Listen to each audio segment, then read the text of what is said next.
Hello guys, আসসালামু আলাইকুম। সবাই কেমন আছেন? দেখুন, আমি আজকে মালপোয়া পিঠা বানাচ্ছি। প্রথমে আটা একটু পানিতে গুলে নিলাম। গরম পানি করার পরে সেই আটাটা পানির ভিতরে ঢেলে দিলাম। ঢেলে দিয়ে নাড়তে নাড়তে একটা কাওয়া বেনে নেব। কাওয়াটা দেখুন, অনেকক্ষণ ধরে নাড়াচাড়া করার পরে কাওয়াটা রেডি হবে। কাওয়াটা রেডি হচ্ছে, দেখুন গাইস। কাওয়াটা রেডি হওয়ার পরে এবার একটু ঠান্ডা করে নেব। ঠান্ডা করার পরে চিনি দেব। চিনি দিচ্ছি, দেখুন। চিনিটা আগে গুলে নেব ভালো করে। যে যেরকম মিষ্টি খাবেন ঠিক সেরকম চিনিটা দিবেন। চিনি দেওয়ার পরে একটু বেকিং পাউডার দিলাম। এবার আটা দেব।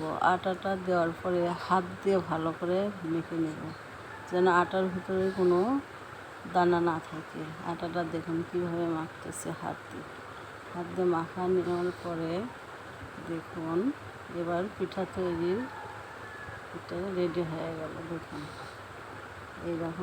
এইরকম সফট হতে হবে। যত সফট হবে পিঠা তত নরম হবে। দেখুন আমার পিঠা রেডি।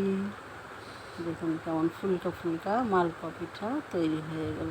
আসসালামু আলাইকুম, সবাই ভালো থাকবেন। আল্লাহ।